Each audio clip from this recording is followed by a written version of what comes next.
That's right. Welcome in another edition of the Treasure Valley Prepcast on IdahoSports.com, breaking down District 3 activities, great and small, here each week on the IdahoSports.com YouTube channel, Facebook page, and Twitter account. If you're watching live here on a Wednesday morning, February 7th, thanks for being with us. If not, you can always catch the replay on Facebook, YouTube, or Twitter. You can also listen to this podcast at IdahoSports.com or wherever you download and subscribe to podcasts. Let's bring in our Treasure Valley expert. He knows all things District 3. He's been to every corner of the Treasure Valley. Logan Green. What's up, Logan? I have been, I wouldn't say an expert, but yes, I definitely have been to every corner of District 3. I guess not Rimrock. Sorry, Rimrock. And I haven't been there, but everywhere else, yes. You haven't made that trip south yet. I have been down there to go to the sand dunes, but I've never actually been there. I've done Rimrock games, but yeah, it's a good place over here. Lots of good stuff going on all over the area, right? All the way up some drama in the north part, and then some things winding down here in the south part of the district. Yeah. Now, I will say, Logan, even though you and I have not been to Rimrock for a game, the communities of Bruno and Grandview have gotten to experience you and I on the call for. Yeah. Remember when Rimrock made it to state for boys basketball a couple years ago? We were on the call for it. I asked their coach at the time, like, hey, when was the last time you guys made state? And he's like, I don't know. I called the school and they were asking around and nobody's really sure, which then, they beat Liberty Charter in that loser out game at state. And they just erupted with celebration. And you and I, it was everybody, the two communities shut down. They were there at state. And you and I, after they had beaten Liberty Charter, looked at each other and said, basically, based on the way they reacted, I'm going to guess that might be their first win at state ever. Yeah, they were so into it. It was a good experience. It was fun to see that, even though, like you said, it was a loser out game. It mattered to them, and so it was always the girls. They've been there, done that, and that's no big deal for them. They go all the time. But for the boys team that day, it definitely meant something for them. And it came over a district rival in Liberty Charter too, which made it all the more sweet. Yeah, it always tastes better when it's like that. For sure. Well, we will check in on those Rimrock Lady Raiders. Spoiler alert, they're playing for a district title yet again. But we'll check on them in just a little bit. But we do want to start the conversation, of course, with the latest in girls basketball district tournament action, Logan. Some teams have already snapped up bids to state. We've had a couple of district championships in the books already, and more teams looking to punch their tickets here through the remaining what do we got left? 4 days basically here between now and Saturday. It's an exciting sprint here to see who qualifies for state. Yeah, there's still a lot to play for, even for teams that lost, right? Especially you look at the 5A SIC. We've got the district championship lined up for Friday. And that's the least dramatic part of the bracket, right? You go to the backside and there is still so much to be playing for, right? There's automatic berths, but even if you don't win, you get a play-in game, and there's a lot that's going on the backside of that bracket. There's a lot going on in other brackets that maybe are off the court issues. There's just a lot of stuff going on right now with getting these girls to state. Yep. All right. Well, for those that are watching on IdahoSports.com's YouTube channel, Facebook page, or Twitter account, I'm going to share my screen, pull up the district brackets, and go over them in real time. If you're watching, I always recommend to make your screen full size so it's a little easier to read the brackets. If you're listening audio only, it's all good. We have all the district tournament brackets on our homepage at IdahoSports.com, and you can follow along there. Let's start in the 2A WIC, the Western Idaho Conference. This district championship took place last night, Logan. Melba and Coal Valley Christian for the 8th year in a row. I think I read somewhere. I think Race Archibald from the Idaho Press said 8th year in a row. Melba and Coal Valley Christian playing for the district title. The Chargers, the 2 seed, win it by 3, and it was a wildly entertaining game, 50-47. Both teams had already been assured of a spot at state regardless of what happened in the district championship. So the question now is, How much will this win over Melba affect the seedings at state? About Melba and Coal Valley appear destined to face each other again in the first round. Yeah, and that would be I mean, it's obviously a good matchup, right? Because they've played these great games all year and then capped off by another great matchup yesterday. But it's a shame that we're probably going to see these two face off in the first round. We had this conversation last week, and yeah, it is what it is. But those max prep rankings, we'll see what it does to both of these teams. I just can't imagine that neither one of these two is in the top three. That's just really surprising to me.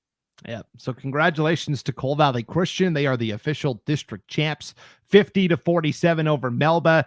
Both teams moving on to state.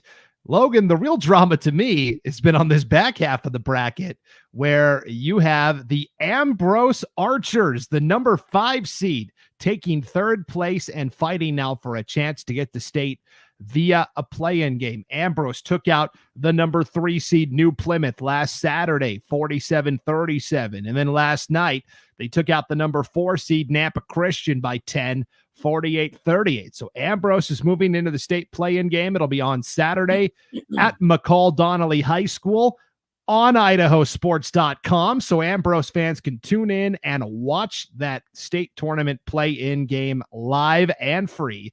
Actually, I may not be free. I'll have to double check because it might be a state tournament game. We'll have to see. But anyways, you can tune in live on IdahoSports.com. Opponent to be determined, most likely going to be Kellogg. Logan, throughout this entire bracketology exercise I've been doing, every mid-morning I update the latest bracketology projections right at the top of the homepage on IdahoSports.com. I tell you the big stories from the previous night of district action, who's officially clinched, who I'm forecasting to make it to state. This whole time I've said this league is going to get 3 teams to state. At first I thought it was going to be New Plymouth. Then I thought it was going to be Nampa Christian. I'm sticking with it. I like Ambrose to win this play-in game against whoever it is. And I think 3 teams from this district are at state.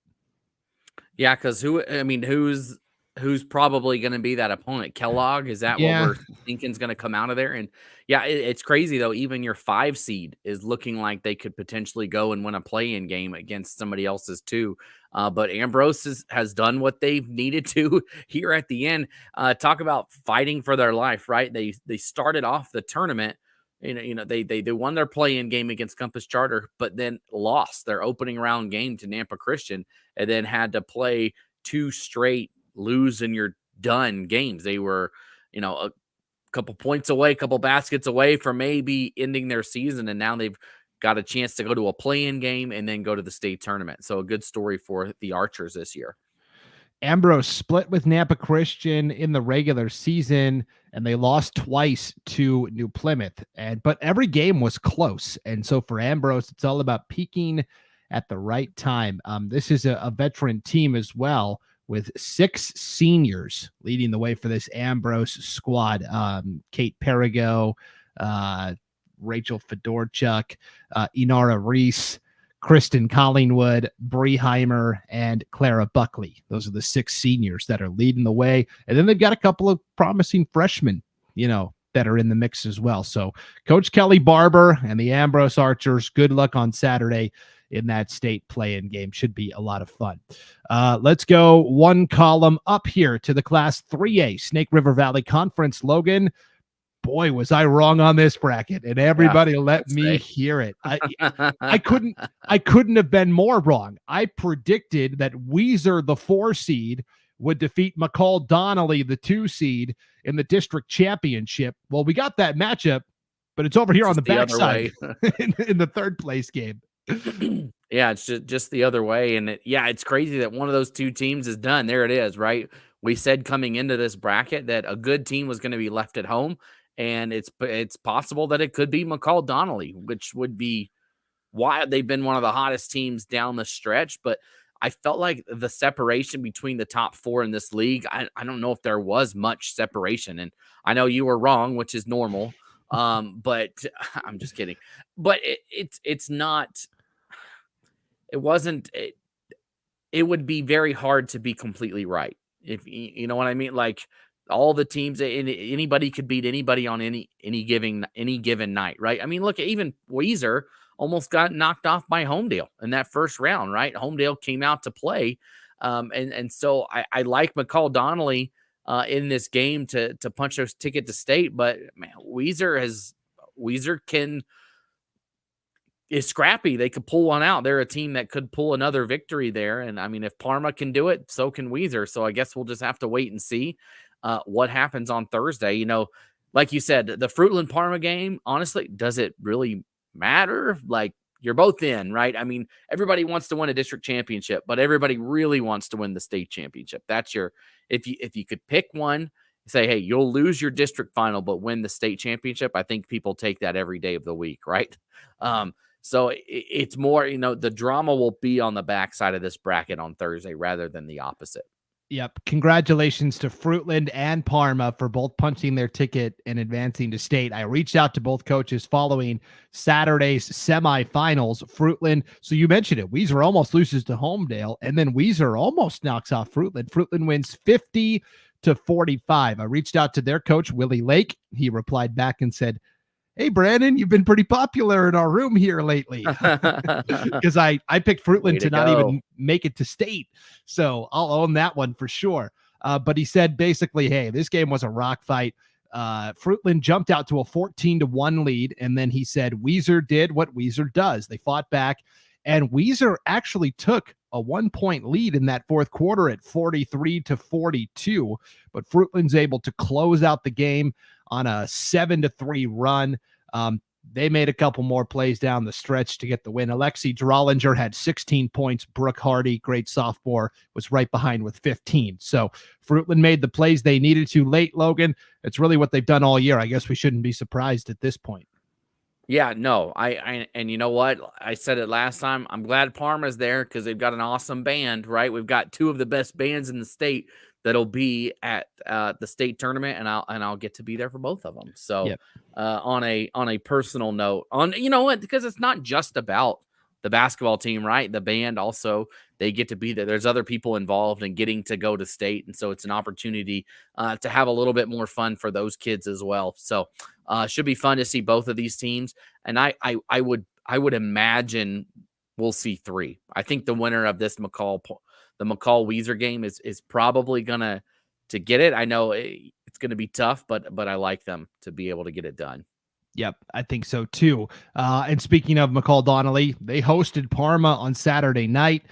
Parma got the win on the road, 42-36. Talking to Coach Calkins after the game, he said it was definitely a defensive battle, and each team came in with the game plan of shutting down the other team's main facilitator on offense, Gabby Green for McCall Donnelly and Riley Calkins for Parma. So each team said, we're throwing everything but the kitchen sink at those two, and somebody else is going to have to step up and make plays. Well, McCall Donnelly, you know, Gabby Green, you know, still got hers.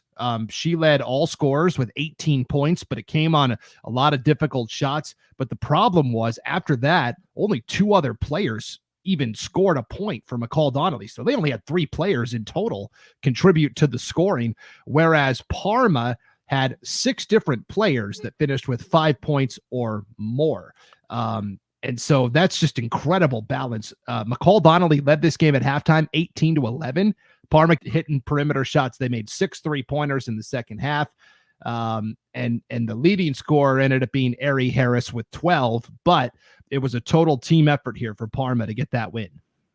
Yeah, and that's something that I noticed when I did that Parma Weezer game a couple weeks ago, is that Parma, they're not extremely deep. Right, their bench didn't go very deep, but everybody played and everybody was a factor. Right, anybody can step in, and I think they trust everybody on that court. Right, and that, you know what, it doesn't matter who it is from the 1 to the 5. They're going to let them do their thing, and more than likely they're going to do that, right? They're going to be able to contribute from whatever level they're at, and that makes a team, I think, dangerous at state, right? Where if somebody's off, if you can have somebody else be on and everybody else fills in those cracks, that you know, that's a good recipe for success at the state tournament. Yep. So congrats to Fruitland and Parma. They will play in the district championship Thursday night, 7 o'clock in Fruitland. Both teams already secured spots at state regardless of what happens. Also Thursday, Weiser will travel to McCall Donnelly. Winner will take third and have a chance to get to state via a play-in game against either Filer or Kimberly. So we'll keep an eye on that. And it's probably going to be Kimberly. They would have to beat Filer twice over there in District 4 to get the job done. So congratulations there. The only other teams that have clinched, Logan, are in the 5A Southern Idaho Conference. A rematch of last year's SIC championship game Friday night at ICCU Arena, 7:30 tip-off. It's Boise and Rocky Mountain, the 1 seed versus the 3 seed. The semifinals on Saturday were pretty tight. Number 1 Boise beats number 4 Owyhee 58-47, and number 3 Rocky Mountain gets it done against number 2 Middleton 62-57. And Logan, even outside of the semifinals, Saturday's loser out games were very competitive also, where you had number 5 Eagle beat number 9 Capital by only 10, 55-45. And then number 6 Timberline barely held off number 7 Bora 50-46. So we'll talk about Boise and Rocky in a second. But to me, these two, consolation games on tonight, Wednesday night, are humongous. Yeah. It's a doubleheader at Owyhee High School. 6:00 tonight, Middleton against Eagle, and then at 7:30, it's Owyhee against Timberline. These games are crucial because the winners clinch automatic bids to state. The losers will have to qualify via a state play-in game. Right, and do you know? Okay, so if you scroll down on this sheet, Brandon, do you know who is going? Like how that is it based on your seed? Yes. So the E and F. So if you are, if you're Middleton and you lose tonight, I'm not saying that's going to happen, but you, as the 2 seed, you're the 3. You go to Madison. You go to You're playing Madison. Gotcha. Yeah. Yeah. I mean, if I had to look at this, I mean, I'm gonna go your top seeds that Middleton and Owyhee win these games. Middleton beat Eagle by like 20 points last time they played. But you know what? You go back a level and say, that Middleton Rocky game, it was tied at 57 with 29 seconds to go, or 32 seconds to go, excuse me. Rocky finished on a 5-0 run. Middleton, from what I've heard, through the grapevine, through some parents, things like that, is that, some girls were not feeling good. Like there was a bug going around, and, maybe people weren't, 100% in their health in that game. And not that that's you say that's why we lost, but maybe a factor.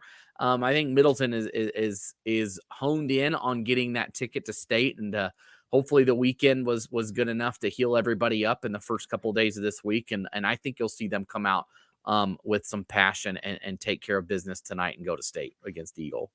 Yeah, that's going to be an interesting battle. And then Owyhee and Timberline always lurking. And we were breaking down this bracket last week, and we had a couple of teams on the wrong seed lines. And so what we were talking about last week didn't apply to the specific matchups, but in general, I still think Timberline is such a dangerous team. Andy Jones is one of the best girls basketball coaches in Idaho history, not just like currently, but like when you look at what he's accomplished in all of his years, there's not many that can match the resume. So it becomes a dangerous spot here, Logan, because there is a very winnable play-in game against Madison. No disrespect to Madison, but I don't think Madison is better than any of the 6 teams that are left in the SIC. Correct.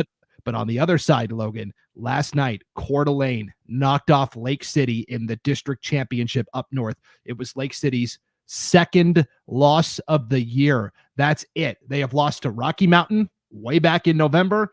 They lost to Coeur d'Alene last night, and that's it. And by the way, Lake City, the only team to beat Boise this year. Just letting you know, that's a legitimate team that's waiting in that play-in game. So whoever is the 6th place finisher has to go play Lake City. Now, last year, we said the same thing, right? Oh, Lake City's just really talented team. Didn't matter. Eagle went up and beat them anyways. So, yeah, one in a billion. Is that what 1 in a million? Is that what Ryan said? And got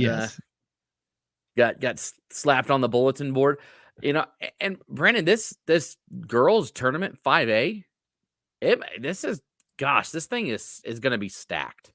I think when it comes to state, it is. And are you doing this tournament, Brandon? Yeah. Yes. For IdahoSports.com. Yeah, you're going to be in for a good one. This, I mean, you look at who comes out of this. That if it's Middleton, Owyhee, Eagle, Timberline, whoever it is, mixed in with everybody else, this is going to be an awesome state tournament at the 5A.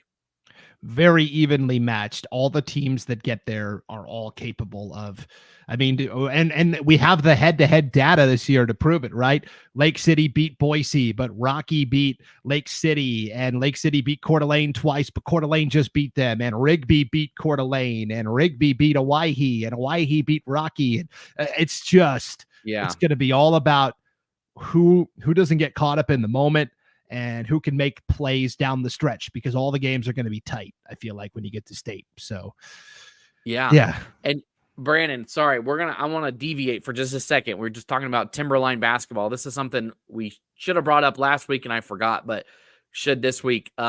Timberline basketball has a cool story on the back end from last year, right? They had a great player, Piper Davis. Probably remember her from the past, but she went to TCU down in Texas, Big 12 school, just for school, right? Not to play basketball, anything like that. TCU was ravished by injuries. When have you ever seen a Power 5 conference team forfeit a game? That's what TCU had to do. They were just down so much. This is I think they were in the top 25 before that. They were a good program. Just had lost so many players to injury that they had to have open tryouts for students, right? At school. Piper goes to the tryouts. Why not? I won a state championship with Timberline. I was a great player. Might as well. And I think that's what they asked for, was for players, girls that had played basketball, right, in high school and done well. She makes the team, right? So now Piper Davis is playing for a Big 12 team right now. So just a really cool story that wasn't intending to even go to school for sports, and now all of a sudden is on a Big 12 roster. So just pretty cool story that felt like we needed to bring up. I honestly, I heard about the story from the TCU angle. I was following it from that side. I hadn't even heard anything from I know other news outlets have put it out there, but when I saw the story, I saw that they were having the tryouts. So as soon as they wanted to release who made it, I wanted to look, and I said, I know that name. Where do I know that name from? And I looked, and oh my goodness, that's she's from Timberline. There we go. That's the connection. So that was an awesome story that just wanted to bring up. And I mean, there's lots of other news outlets that have a story. I think the Statesman had an article on it that was pretty good, but just a cool story there. That doesn't happen every day. That doesn't happen ever, right? Where ever. That occurs. I think they ended up signing a girl off the volleyball team too, and she actually played in one of the games. I don't know if Piper's gotten into a game yet or not.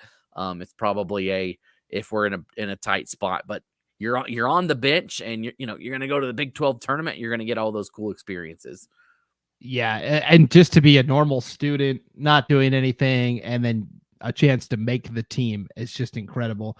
Piper Davis, I don't think has gotten into a game yet, Logan. But I mean, just the fact that you're practicing now, and now this is a chance for her to, if she competes well in practice, she's kind of like a preferred walk-on. That's kind of her status right now. But she has a chance to play herself into a partial scholarship or a potential scholarship, something. So it's really exciting. We see so many times people make it in professional sports that weren't on a roster when they got to high school, or got cut in high school, or got no off. I think Piper probably could have played at some other schools, potentially maybe NAIA type schools, or maybe, FCS type schools. I'm sure that she would have been in contention there, but wanted to go. I don't know her story. I don't want to speak for her, but there's people all the time that come out of those situations and do something magical, right? So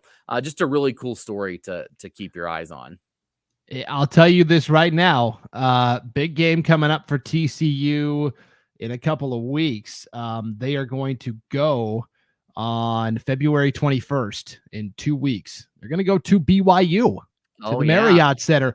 We know BYU's got Amber Whiting coaching. Idaho connections. She is scooping up every talent available in the state of Idaho. Piper Davis going to go, hey, you let one get away, and here we go. Yeah, Or talk to me, and maybe I can join the team. Yeah, I want the opportunity to go into this game, and because they are scooping up a lot of players. I mean, obviously, Amari's there, but I think Brenly Cannon, right, from Rigby's going there. The girl from Shelley, I think, is also right. What's Yeah, so currently on the roster, they have Amari Whiting from Burley. That's Amber's daughter. uh-huh. Also, Lauren Davenport from Thunder Ridge High School up there in Idaho Falls. They also got a commitment from Brinley Cannon from Shelley. And Shelley, that's also, right. Not okay. and Cambry Barber from Rigby. Okay. Yep. And then CJ Lotta from Minico has committed to Utah State. Utah State. Got it. But I get them mixed up. I don't cover East Idaho sports, so forgive me for mixing up my East Idaho players. Yeah, no worries. But yeah, just a cool story. You're right. Something that definitely deserved some attention. Okay, Logan. If we get back to the brackets here, we mentioned Friday night at 7:30, or I guess 6:30 is when that championship's going to be between Rocky Mountain and Boise. That'll be the first game of the championship doubleheader. The second game will be the 4A SIC championship at 8:00.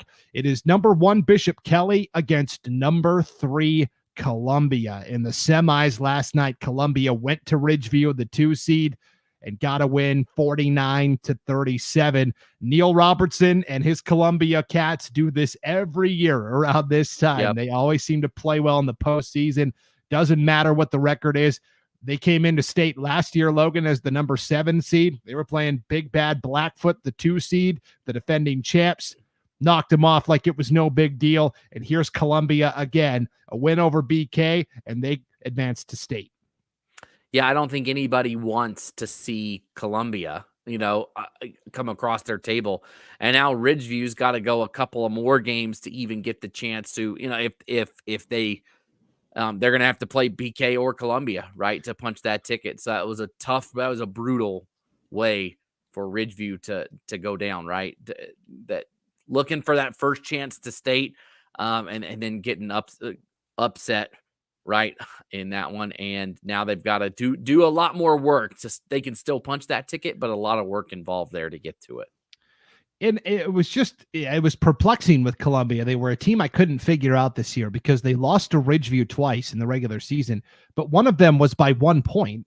They lost 47-46. But then in the rematch, Logan, they lost by 20, 43-23. So you're like, well, what happened there? They played Bishop Kelly twice this year, and each time they lost by about 10 or 11. They lost 55-46 and 48-39. Along the way, though, they've had some really impressive near wins, right? They lost to Melba in overtime, 64-60. They lost to Cuna by only 7. They lost to Meridian by only 4. This has just been a team that's been really hard to get a peg on this year. But, I mean, Neil Robertson is a great coach. They have fantastic athletes. I still like Bishop Kelly to win this district championship. And now can Ridgeview advance and get another shot at Columbia in this third place game Saturday at Valley View High School? We'll have to wait and see. Yeah, that's anything can happen, when it comes down to it. But like you said before, Columbia is just a team. Some teams are just like this, right? At the end of the year, they just get it going at the right time, and they're just always going to lurk around. I'm an ACC fan, and in college basketball, I feel like Syracuse is a team like that. Like that they could not. I'm not saying this is like Columbia. They could stink in the regular season, Syracuse, and then for some reason they'll sneak into the tournament as a 7 or 10 seed and then make it to the Final Four. It's like why?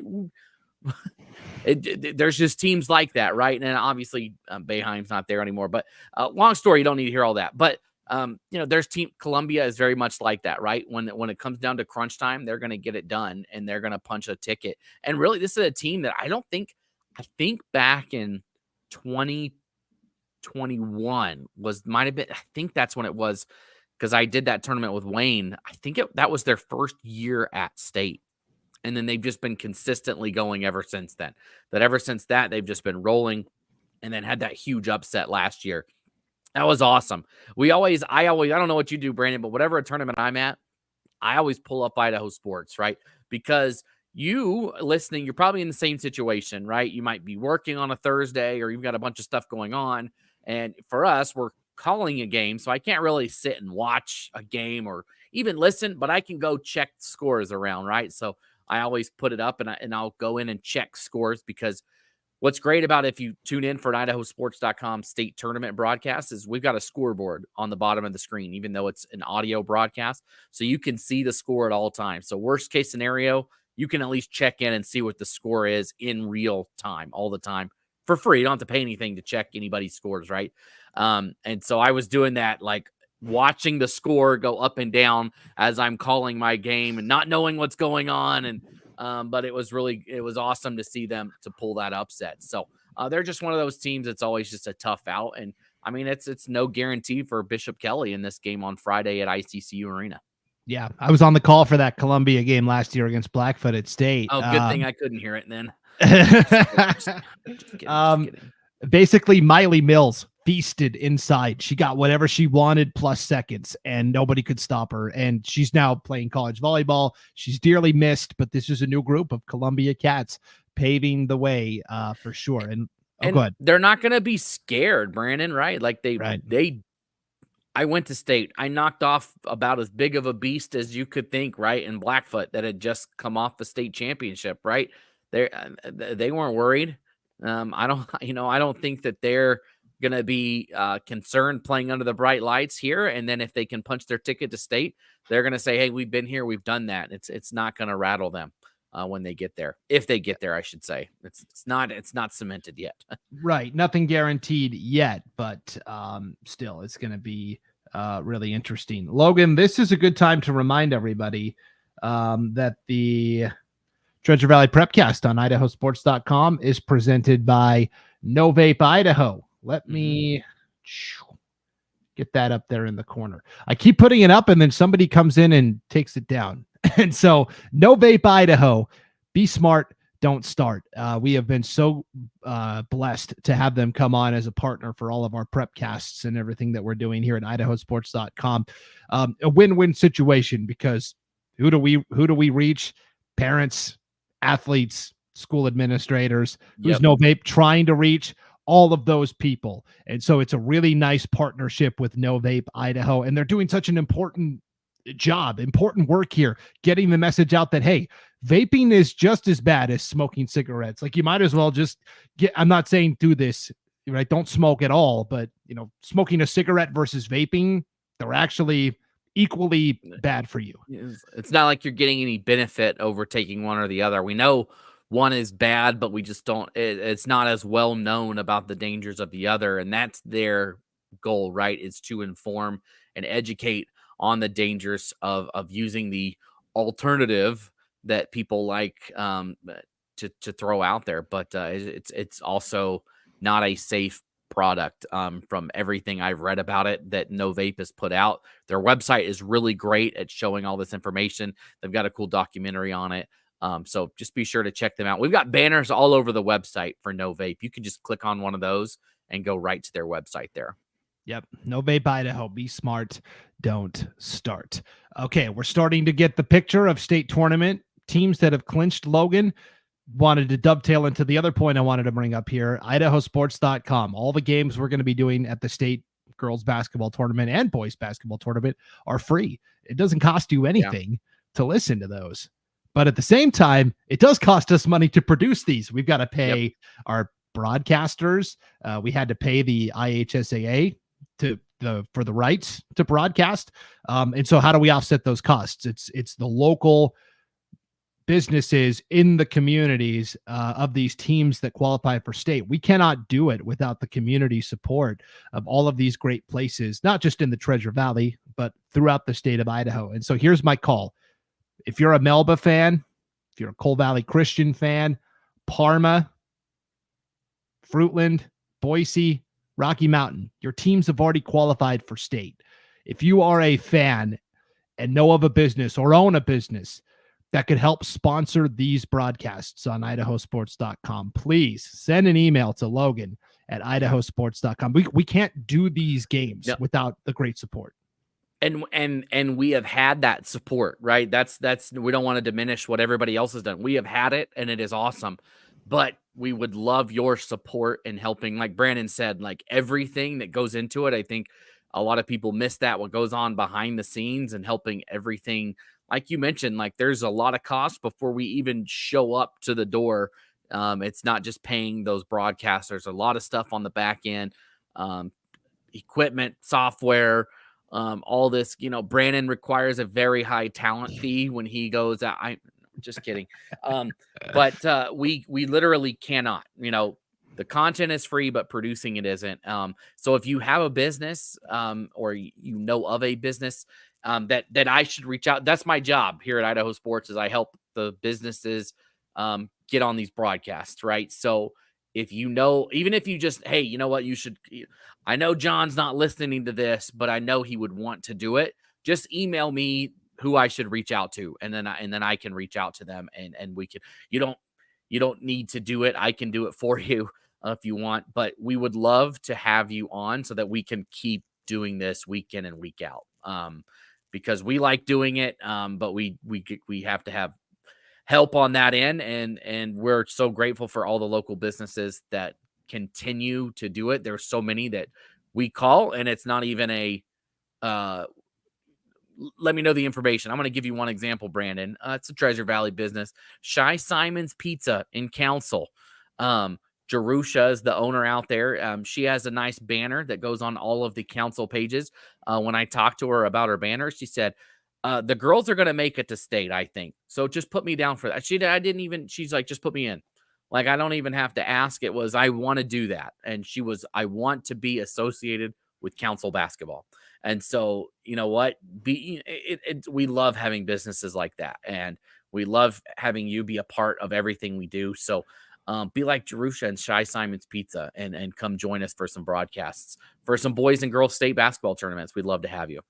The broadcasts are free. These prepcasts are free. Any article we post is free. We don't throw up a paywall and say, hey, you need to subscribe to read this. It's all free. And that's a risky business model, right? Because you're basically, you're relying on revenue from advertisers solely. You're not getting anything in terms of payment from your users, the people that are using your content and consuming it. There's a newspaper in Washington. I won't say which, but I have to go there occasionally to check and see if they have scores we might be missing, because North Idaho plays a lot of Washington schools. Just to click on their scores page, that counts as a page view, and you get one before they're like, oh, paywall. Now you've got to pay just to look at Could you imagine if we charged people just to look at the scores on our website? Come on, get out of here with that. Yeah. Jeez, that would not. That's not what we want. That's not what it's about. So we would love to have your support here. Just to make it better, right? We would love to have you on. There's so many great businesses that are a part of it already. We would just love to have you as well. And I talked about a risky business model.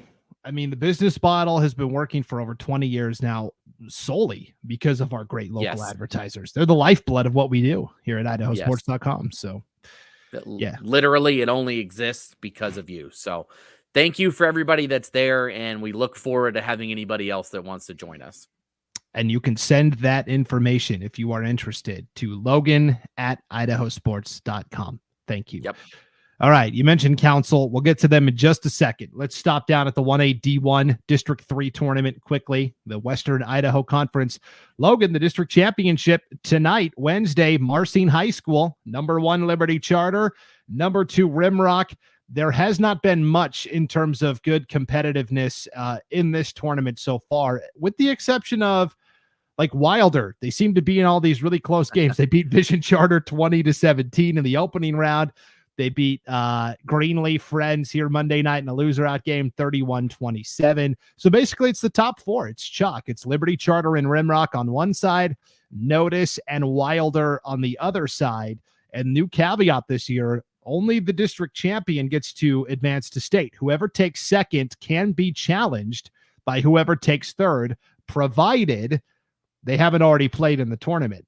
So the matchups we could get are if Notice wins here and Liberty Charter wins, or excuse me, and Rimrock wins here, then Notice could challenge Liberty Charter for that second spot to state, and vice versa. If Wilder wins this matchup here and Liberty Charter wins this matchup here, Wilder could then challenge Rimrock for the chance to go to state. That game would be Saturday, also at Marcine High School.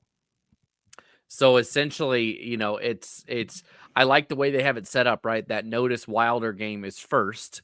And so they don't know what's going to happen on the back end, right? You want to win, if you're Notice and you win that game, you hope real hard that Rimrock wins. So you get a shot at Liberty Charter. And then if you're Wilder and you win that, you want Rimrock to win. So you get a shot. So I like this model. I think it's a great way to reward a team that's already won. Like I was looking at the 4A bracket over in Eastern Idaho, right? And Blackfoot already beat Skyline, and Skyline theoretically could come back around and challenge them if they are to play, and they get the ticket, even though they went 1-1 against each other, and they had the harder opponent in the champion. I think that rewards you for getting to the championship, and you're not dinged for losing to a team that won the district championship, because that's essentially what happens on those if you're able to come back around. I got to play easier teams the rest of the way, and I had to play a championship team, and then now I'm out. So I like it. Yep. Here's what I'll say. This is how Montana does all of their tournaments. It's all challenge game based with these same rules. And I think it's great. But again, I'm biased because I'm from Montana. So anyways, it'll be interesting to see.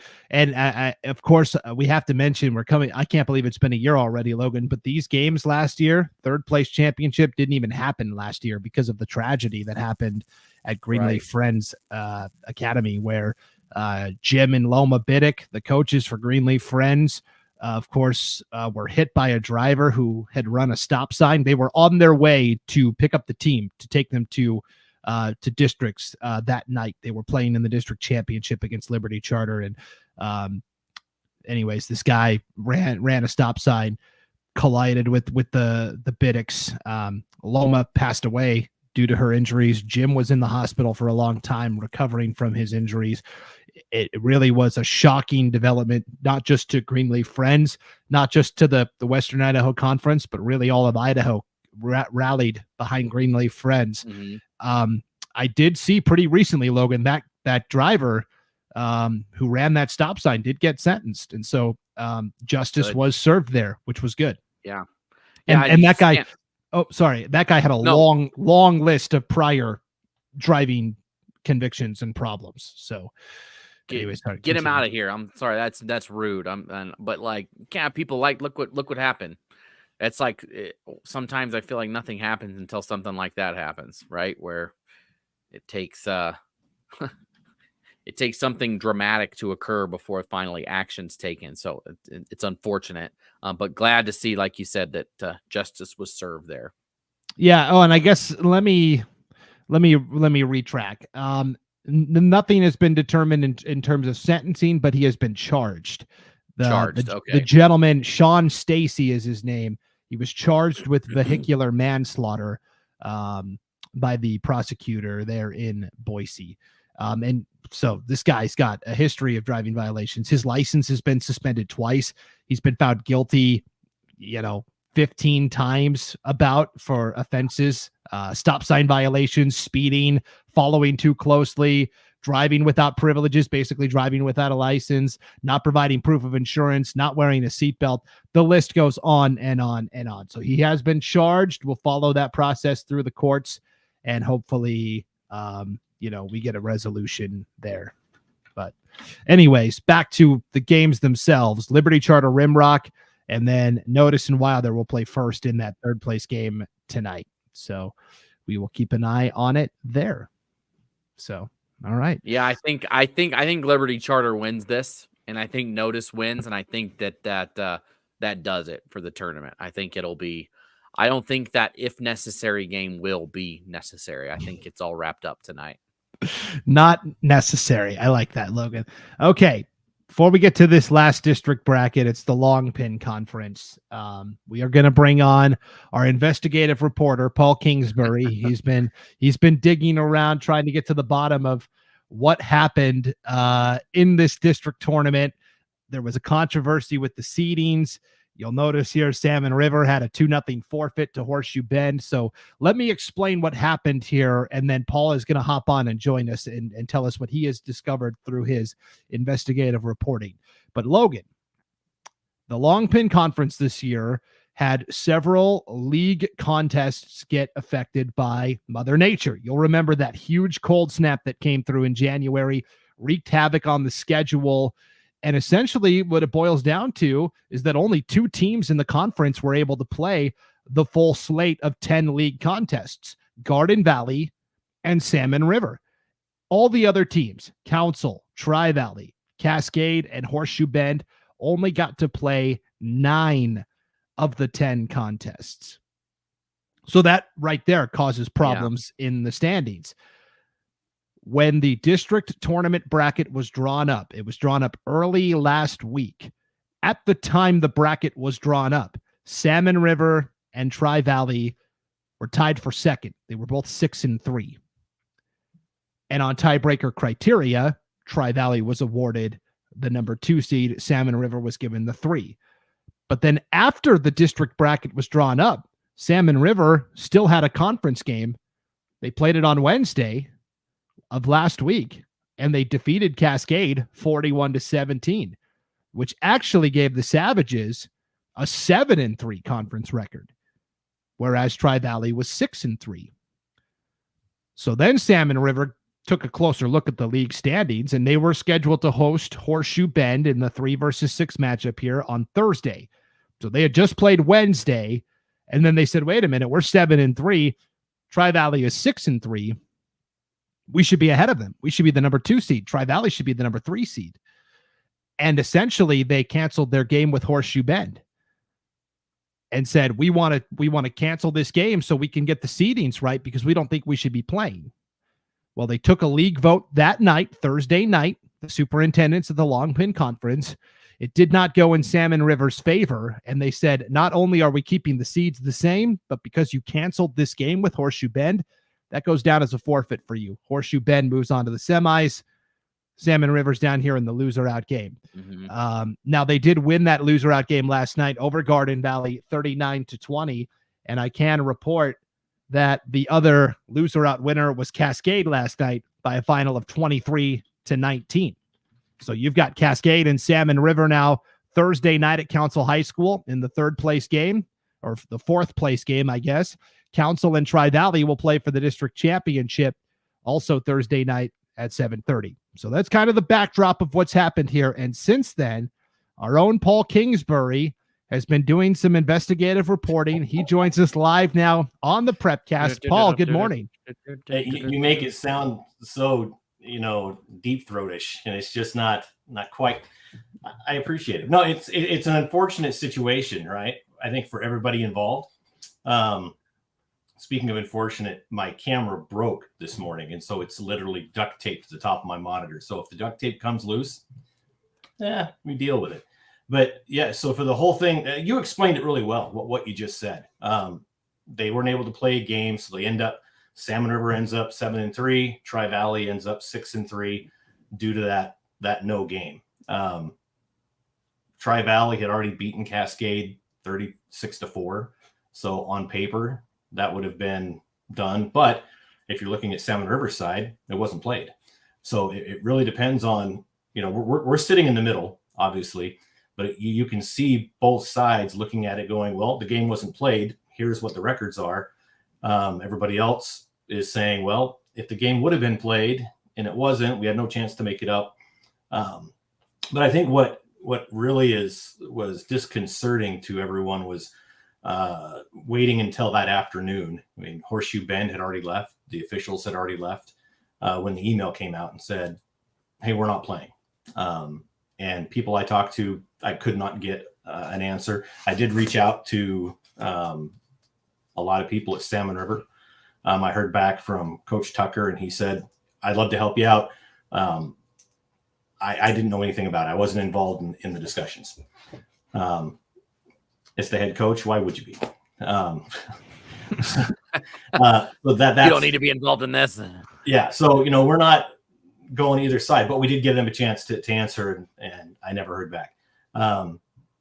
So, I mean, the two big questions are why, after agreeing to the compromise, which was Tri-Valley would go ahead and be that seed, but they would play in a neutral site. So they were going to play at Council. That was kind of the compromise, and then they agreed to it. And in the end, Salmon River said, no, we think we should do that. Let's mulligan, basically. Let's pull a mulligan on this district tournament. So I think everyone was a little surprised and shocked of what happened. Like I said, it's unfortunate. Tri-Valley, had some things on social media, and things got pretty wild there. From what I heard, I mean, it's unfortunate. I mean, small communities in Idaho who we love, they can be very passionate and very defensive of their teams and their kids, which is great. Good, they should be. And in this case, I don't think anybody's fully right. I don't think anybody's fully wrong. I think it's an incredibly unfortunate incident that happened. The league tried to make it better the best they could. It was agreed to, and then it wasn't. And I'm not sure how much discussion took place. But like you said, the league voted on what to do, and 6-1, they agreed. Yep, it's a forfeit. And when you lose 6-1, you lose 6-1. So I'm glad that they're playing, they're going, they won, they're still going. But how great would it be if Tri-Valley and Salmon River match up? in that third place game potentially. Yeah. And I'm going to be there tomorrow night for that doubleheader at Council. I think that's going to be a good time. It's going to be a great atmosphere. And it'll be interesting I'm sure I can, maybe talk in person with a few people. But it's like I said, when we first saw it, I'm not sure who kicked it out, but we I think it might have been Logan kicked out that social media post. And we read it and we're like, oh boy, that's not good about what happened. And the more you learn that that it's just unfortunate for both sides. Yeah. And so what happens in conferences and other conferences around the state is this happens, right? Games get wiped out with Mother Nature. And then basically the impetus is let's find a date where we can remake it. And sometimes that means let's use, for example, Jerome and Burley are supposed to play, and their game gets wiped out because of bad weather. Well, Jerome had a non-conference game with Kimberly scheduled for next week. Sorry, that non-con game goes out the window, so we can play this league game. The league games take priority. I'm looking at Cascade and Tri-Valley, and they didn't have any non-conference games. It was all the league schedule was really backloaded with long pin games. And the problem was Cascade had multiple games get wiped out. So who do we play on our last remaining date? Do we play Salmon River or do we play Tri-Valley? So Cascade's kind of in the middle of this too, only because they had a couple of games get postponed due to bad weather. And it is unfortunate. I guess the only thing I can see that maybe could have been done differently is if we know that Salmon River is playing a conference game on Wednesday, let's seed the bracket after that game. Now, you're talking about a very quick turnaround for Thursday. And so I guess maybe that game should have just been punted on, right? It's great that Salmon River and Cascade got that game in, but one day before districts starts is probably too quick of a turnaround then to say, okay, now that we have this game in, here's the bracket. Well, especially when on Tuesday, they had that compromise agreed on. And it wasn't until Thursday afternoon that Salmon River said, oh, never mind. No. And, you read the post. They're thinking about what's best for their kids and their team. And great. Good. That's what they should do. So, it affected that second and third seed. And so really the only difference it would have been between second and third is that Salmon River would have played Horseshoe Bend first, who they, no offense to Horseshoe Bend, but Salmon River probably would have won that game again and then been where they should have been. Instead, they had to take a loss, essentially, and now they got to come through the hard way. This my two things on it. Like you said, Paul, I mean, I don't know. We're the middle, right? I don't have I get nothing out of saying anything that I say, right? get nothing out of it. But I agree with that. You look at it, they beat Horseshoe Bend by at least 20 points the 2 times they played. I don't know why you don't just go out and play it and win that game and move on, because now you've put yourself in a situation where if you had just played that game and beat a team that you've already beat, who was the last place team in the district, right? You would get 2 shots at potentially playing Tri-Valley, right? You would get a shot there in that next game. And then if you lost that game, you would get another shot on the back end. If you win that game, you go to the district championship. You potentially, if it's Council who's there, you potentially take down Council, and then you're in, right? And now you lose that extra, house money, right? You're out. You lose and you are out. You don't get to do the double challenge, right? Which is what you would have gotten. And then my other part is, will this, right, as a forfeit? That's what it's showing up as. Is this going to go into Max Preps as a forfeit? Or are we just going to say the game? Like, how does this affect? Seriously, if this is going to show up as, how does Max Preps calculate? Is there a different thing for forfeits versus a loss? Because right now, if you look at the 1A Division II girls standings, Salmon River is the 7 seed. Right now, Leadore is the 8. And so theoretically, Mackey's the 9. So right now, Salmon River is above 2 teams that are in right now. Rockland sits at 10, and potentially Rockland gets into from what we've seen. So, they're looking at maybe a 5th seed if they were to get in. Now, if you add in a loss to Horseshoe Bend, to that, do they fall, and how far do they fall? If they got to beat Tri-Valley, right? And that's going to help out, but it's just, there's a lot of other stuff that goes into this than more than just a forfeit on the record. Again, I'm just a middle party. I don't get anything out of saying this. I don't fully understand both sides of everything. I'm just saying, from my point of view, that's what I see. Well, I'm looking at Max Preps right now, and that game doesn't exist. I'm sure Brandon was doing the same thing. Yeah. Oh, yeah. I mean, I saw that it doesn't. Go figure. But if somebody, right, if I'm Leadore or Mackey, and Salmon River gets in, I would say put that in there. Yes.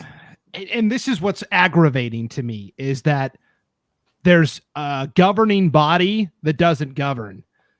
Oh, it's up to the schools to put in the scores. Police it yourselves. If you're a governing body and you're talking about your state tournaments being affected by this, get it done. Put the score in yourself if you have to. But, I mean, the integrity of our state tournaments shouldn't be, decided amongst, the schools themselves. Oh, you guys take care of it. We can't. We can't do it. We can't govern, but we are going to govern. You can't have it both ways. You can't have your cake and eat it too. We should do a deep dive. We should do a deep dive Prepcast on that sometime. Gosh, don't get me fired up, Paul. I'm glad you're on, because we had a separate Max Preps discussion we were going to quickly have regarding boys basketball in the Long Pin Conference. I got an email from someone, a fan in the Long Pin, basically asking, hey, Cascade and Garden Valley are pretty even this year, right? Each went 9-1 in league play, each split in their regular season matchups, and yet Garden Valley is ranked significantly higher than Cascade. And this person broke down the point differential amongst common opponents. They said, hey, Cascade beat Victory Charter, but Victory Charter is 10 spots ahead of Cascade in the Max Preps rankings, despite a weaker strength of schedule. What's up with that? In common opponents, Cascade's plus minus is plus 72 over Garden Valley. And yet here are the Wolverines ranked significantly higher than the Ramblers. Now, they also pointed out, hey, Garden Valley's also way higher than Cascade on IdahoSports.com's power rankings, which is true. IdahoSports.com's power rankings don't have a margin of victory cap. So if you win by 40, right, that's going to significantly skyrocket your stock. That's not perfect. I get that, but at least we're transparent about what we're doing. Our power rankings were developed for entertainment purposes only. They have no bearing in seedings or in anything else. In fact, we used to have that disclaimer on there. These are entertainment purposes only. And you're right. There's no cap on. It's a certain amount. You get X amount of points for X amount of points. You score more than them. I can't remember it off the top of my head. I'm trying to be transparent. I honestly don't remember. But you're right. If you beat a few teams by a lot, your power ranking is going to go up. So to the max preps part of it, this person was asking essentially, what does Cascade need to do, like to have a ranking as high as Garden Valley's? And again, it's all guessing. Out of somebody is what they need to do. Well, I'm just guessing here because nobody knows really what happens with max preps. But you going out and challenging yourself and playing a 3A or a 2A school is only going to help if that 3A or 2A school is going to pile up a bunch of victories. Right. So you look at Cascade, they're 15-5. They lost to Dietrich. They lost to New Plymouth, a 2A. They lost to Liberty Charter. And then they've lost to Garden Valley. Now, using that logic, okay, Liberty Charter has racked up a bunch of wins. New Plymouth has racked up a bunch of wins. Right. So that used to be my kind of thought, was playing a really good 3A or 2A team only matters if they also are winning lots of games. But even that doesn't seem to be happening now. So I don't know. Sorry to the person who wrote in. I don't have an answer for you. Right. There isn't one. There just isn't one. Now, I will say this person also let me know, Long Pin Conference, is there going to be a seeding controversy on the boys' side? No, there is not. They use a straw system way before the season even starts. Cascade drew the number 1 straw. They are the number 1 seeded districts. Garden Valley is the number 2. And again, these games will be played at a neutral site, McCall Donnelly High School anyways. So it doesn't really matter that much except for your semifinal opponent. So anyways, just interesting. The Long Pin has had a lot of interesting discussions here lately, Paul. So we wanted to and bottom of it. A 1A D2 small classification is just as important and have the same struggles and same issues as any other classification. You just never hear about it because nobody covers it. So that's why I'm glad you guys are covering it this morning. I got that message from you saying, "Hey, can you hop on?" And I'm literally underneath my son's truck, changing the oil. And I'm like, give me some time, stretch it out, stall. But you guys are doing a great service. Even though, a lot of times they go, well, Salmon River and Council, they're not Treasure Valley, but they're District 3, right? And so that we include them in the family of Treasure Valley because they are kind of that no man's land between District 3 and District 2. And you guys coming out and covering them and talking about them, I think it's appreciated. Hopefully the folks watching appreciate it. I'm guessing when we started talking about it, I was watching the numbers and we were about 4 or 5, I think. And the more we talked about this, we're 25-ish now. I'm going to guess some people went, "Hey, they're talking about this right now." So welcome if this is your first time on a Prepcast. So I want to thank you guys for covering the stuff that doesn't get covered otherwise. Yep, for sure. And the last thing we'll wrap up with, Paul, we'll just keep you on for this as well because it ties in really well with you and Logan. Last night we had a boys basketball game between Middleton, Logan's hometown, and CUNA, your current community, Paul. And those two schools in particular can get lost in the shuffle sometimes of the 5A SIC with Rocky Mountain and Meridian and Hawaii, the shiny new toy, and Eagle and Boise and Bora. And hey, what about us? There's just us country bumpkins left here. We're not in the metro. So they had last night for the first time a designation for their rivalry game, the Small Town Throwdown. Here's a picture from Middleton School's Facebook page. It's packed in there, Paul. That's a good turnout. We should have done that. I know. Paul, the whole thing, that was, I said to Brandon, I was like, why didn't we do this? That would have been an awesome environment to be a part of. So apologies to CUNA and Middleton for not being, we should have been there. It looks awesome. Well, I don't know if either of you have been to the Stinky Sneaker game between Mountain View and Meridian. I've been to several of those. I can see this maybe turning into that. The Stinky Sneaker is phenomenal. It's kind of like the Fight for the Fish, right? Up north, Brandon. The Stinky Sneaker is insane. And it's not always about the game. It's about other things as well. I mean, they have sometimes a charity aspect to it, sportsmanship and all this, which I love, brings communities together. Because honestly, Kuna and Middleton, they're essentially almost, and Middleton's not gonna like this, they're the same town. I mean, they're the outskirts of Metro. That's where people are moving to. They're big, but they don't have a huge, pool to draw from like other schools. And there's just so many similarities between them. And last night, Middleton came out on top. Now, I think something we could add next year to the small town throwdown. Of course, we'll broadcast it, but you and Logan have to have some sort of wager. Logan lives in Middleton, you live in Kuna. We should. That would be fun. I'd say shave our heads, but Logan always cuts his hair short anyway. It is time. I was thinking it's time for me to cut. I know it doesn't look long, but to me, this is long. I know. I get it. But I think a lot of teams are doing that in the Treasure Valley, because now Eagle and Hawaii have the battle for the Bolt, I believe is what they call it. And it's, I think that schools want to have that. They want to have that big rivalry game. And so it's fun to see that they've got that. And hopefully they keep it going. I know there's going to be some restructuring with classifications. So we'll see if Middleton and Kuna keep this going. I love it though. Yeah, keep it up. Small town throwdown. Great attendance last night. All right, a couple of quick comments and then we'll hit the door. Joel, great broadcaster from East Idaho, says, yeah, compromise wasn't great, but Salmon River shouldn't have bailed on the game, which ends up hurting the players. Learn from it for next year. Yes, we can all learn a lesson here. Sean Kane says, pay me. We were talking about, the costs associated with broadcasting state tournaments and how we have to pay our broadcasters. So Sean, our East Idaho broadcaster. We don't pay Sean when we pay most of the other, all the other guys, but Sean, you have to hit your 10-year mark first. You got to be tenured. Well, okay, Brandon, what Joel said, right? This was a conversation that we had, me and you, last week.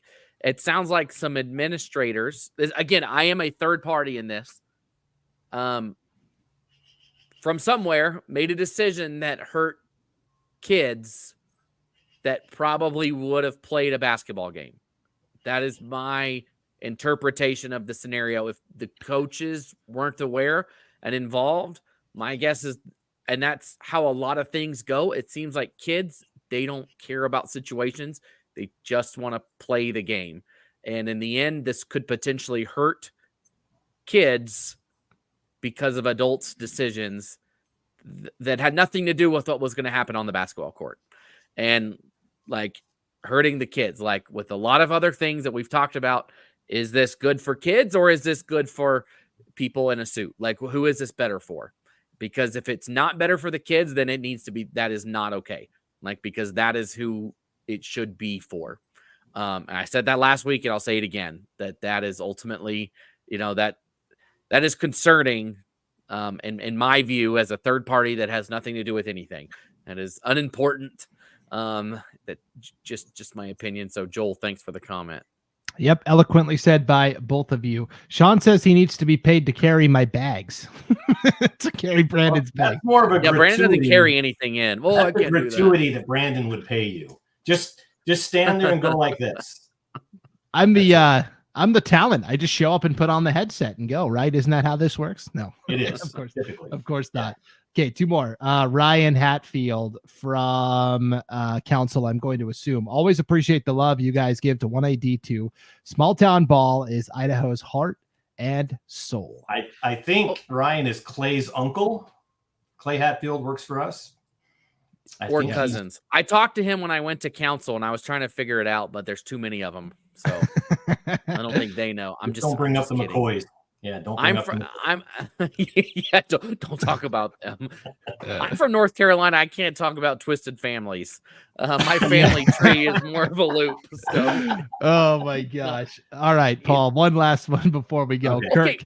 Oh, go ahead, Logan. Can I say something to this too? Right here, with talking about the small towns. Okay, so we put up all those clips of Case Why Not breaking the record, right? And what do we get? Lots of people that bash him for doing, oh, it's 1A, oh, it's 1A. I'm not going to get too deep into it, but that's ridiculous. Number 2, who is the most high-profile NFL player right now in the NFL from the state of Idaho? Who is it? Leighton Vander Esch, Salmon River. Where did he play his high school football? Yeah, 8-man, Salmon River. Okay, all right. Before that, Matt Paradis, right? He started for many years. Did he play at a 5A school? Oh, no, he did. He played for a 1A school. So, like, everybody just be grateful that Case did it instead of bashing him. That's so annoying. Like, that's annoying. You know what? Right now, the best professional athlete from the state of Idaho played at a 1A school. So I guess everybody should do it if it's a 1. Anybody could have gone to Salmon River. To be fair, there is Taysom Hill for the Saints. Taysom Hill's. Oh, that's true. Dang it, I forgot about Taysom Hill. Okay, yeah, so he is. Okay, so if you're a 2A to a 4A school, you can't talk. At the risk of alienating half our audience, there is a world that exists outside of this 5A bubble. You know, there are significant things that are happening that are not 5A. Just saying. And I'll leave it there. I mean, the most high-profile female athlete from Idaho, the highest-paid player in the North American Professional Women's Soccer League, is from American Falls, right? Does that discount because she was a 3A athlete? I don't think so. I know. That was the comment. It just bothered me that people were ripping on his legacy because he played at a 1A school. And anyways, 1As matter. 1As matter. Last one. Kirk says, Paul, loving your Oakley hat in the background. Oakley Hornets. Right there. Yeah, right there. Yeah, got it. And any other 1A schools that want to make the wall, reach out to Paul at IdahoSports.com. He'd love to get a lid. Butte County. That is that a Mackey hat? Mackey. It's a Chalice Mackey. It's their baseball team. The River, the Mudcats. River Cats. Notice over there. Notice. Oh, there is notice over there. You're right. Any hats that are missing, you want to make the wall for Paul? Behind No Vape is Clearwater Valley as well. Okay. Let's see. Well, real quick. Yeah, I'd love to have this whole wall be hats. And is that Rockland there too? Yes. Below Clearwater? So there you go. Yep. So if you want to contribute a lid to the Wall of Fame, you can email Paul at IdahoSports.com. Yep. All right. I'll even pay for it. There you go. You heard it. He'll pay for it. So, okay. We went way long, but it was important discussion, as always, with the Long Pin Conference and everything that happened there. So thanks to everybody for tuning into the Treasure Valley Prepcast. We've got district championships coming up. Doubleheader tomorrow night from Council. Paul, you'll be on the call for it. The 4th place game between Salmon River and Cascade, and then the district championship between Council and Tri-Valley. We are also going to be broadcasting some state tournament play-in games Saturday from McCall Donnelly High School involving the Ambrose Archers. Kelly Barber fighting on. That's right. Fighting on. And that's going to be, I'm heading up for that one. I'm actually going to go up Friday. A friend of mine who's going to work with me has a cabin in up there in between Cascade on the lake. And so he's like, when do you want to leave? And I'm like, Friday morning. Let's go early and make it a weekend. So yeah, it's going to be a good time. And I'm going to go back to the, doing those games at Council tomorrow. I emailed Paula Tucker, the AD and coach there, and said, hey, is it okay if we come do these? And it was an email, but I could hear the disgust of course, you're always welcome here. Like, why are you even asking? Type of thing. Yeah. So love it. Love going there. Small gym, huge atmosphere. Yep. It's going to be a lot of fun. We've got broadcasts going on in East Idaho, North Idaho tonight as well. If you want to keep up to date on all of the district tournament games we're broadcasting, you can go to the game streams page at IdahoSports.com. It's right across the top of the homepage, little tab that says game streams. You click on that, you'll see the full schedule of games that we will be broadcasting. So, all right. Well, the next time we're all here for the Treasure Valley Prepcast, it'll be our girls basketball state tournament preview special. We're going to be doing that next week. Time and date TBD, but be on the lookout for that. That's coming next week. I can't believe girls state is next week, guys. I know. It's ridiculous. I mean, honestly, I remember going, oh man, football's starting in like 2 weeks. Crud. And here we are. Yeah. It's going to be a whirlwind the next 3 weeks with wrestling in the middle.